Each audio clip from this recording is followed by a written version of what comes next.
Minnesota Office of the State Auditor presents the Fire Form, Financial Information, and Benefit Payments tabs. In this video, we will be focusing on completing the financial information, other items, and benefit payments tabs of the Fire Form. Before completing these sections, there are a few required documents you will need. First, obtain copies of bank statements for the special and general funds for the reporting year. Next, obtain a copy of the current Relief Association bylaws. Payment information for any service pensions or benefit payments paid during the year, and a copy of the prior year reporting forms to use as a reference guide will also be needed. Once you have accessed the form and gathered the required documents, click on the tab titled Financial Information at the bottom of the Excel file. The Financial Information tab asks for information about your Relief Association's revenues and expenses. All of the amounts should be as of December 31st of the reporting year. The beginning net asset values for the special fund and general fund should be pre-populated on the form. Confirm that the amounts are correct by checking the ending balance of the prior year's fire form and the bank and investment statements. If any adjustments need to be made to the beginning net asset values, please contact our office.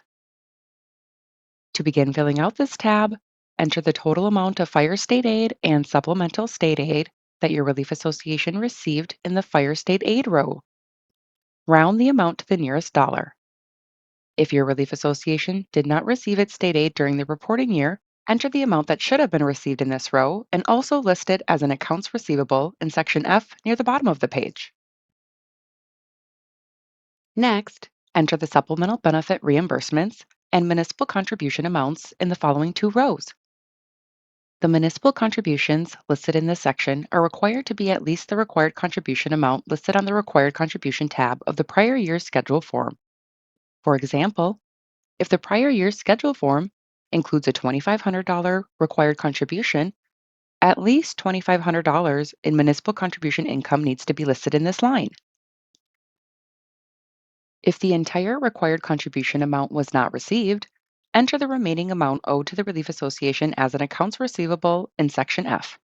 For example, if the municipality paid $300 when $2,500 was required to be paid, list the entire $2,500 as income on the municipal contribution line, and then report the remaining $2,200 as an accounts receivable in section F.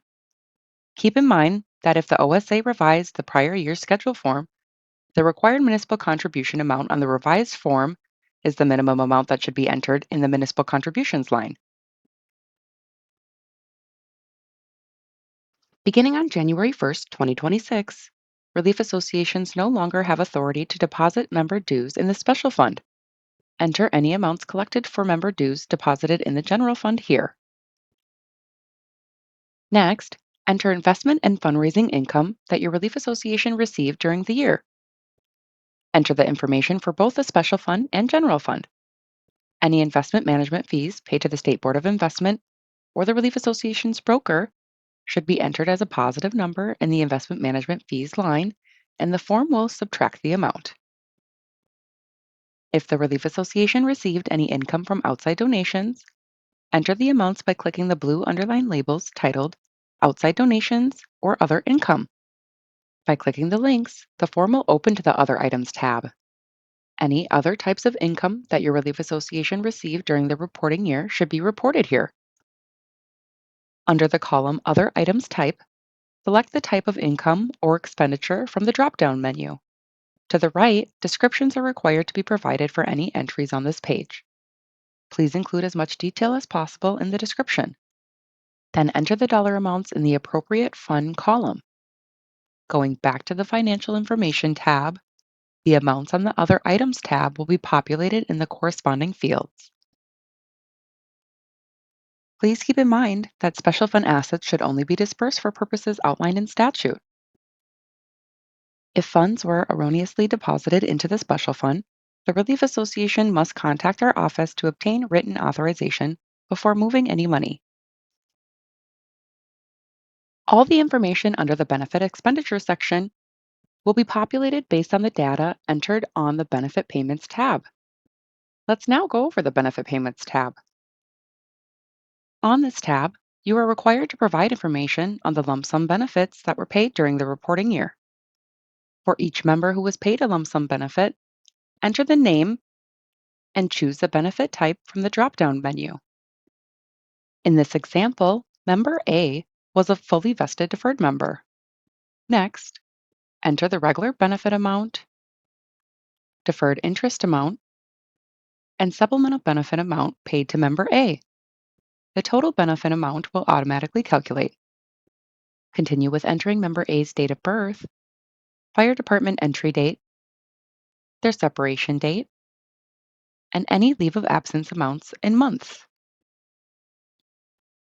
Next, enter member A's years of service, and if applicable, months of service after subtracting the leave of absence amount.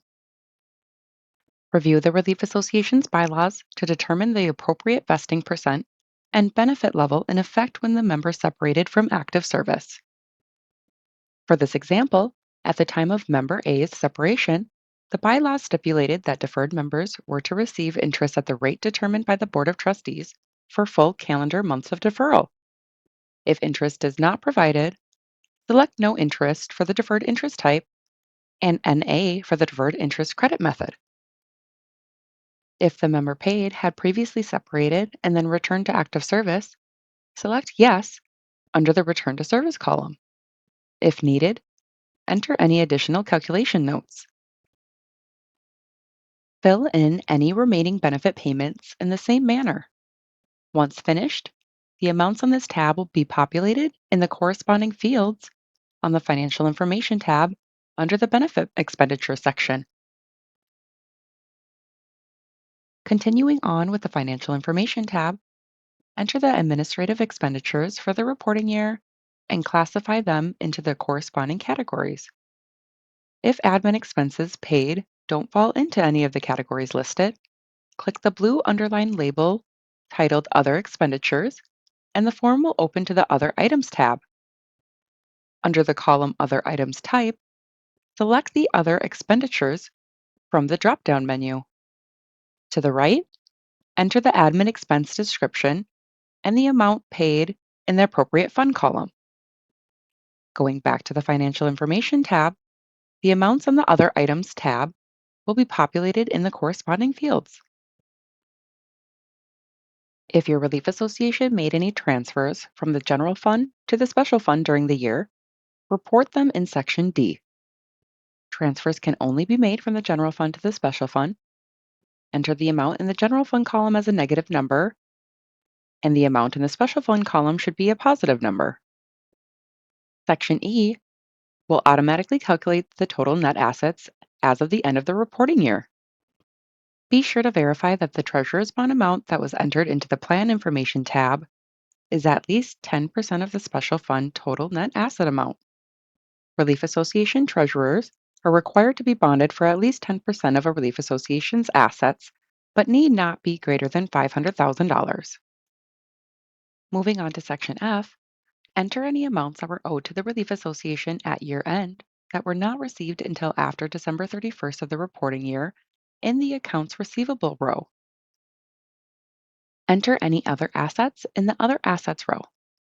If your Relief Association owed any amounts to vendors or had any outstanding benefit amounts payable at year end, enter them in the Accounts Payable or Other Liabilities row.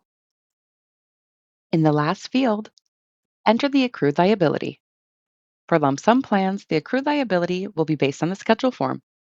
If no benefit payments were paid during the year, the accrued liability amount entered should equal the accrued liability amount listed on the schedule form.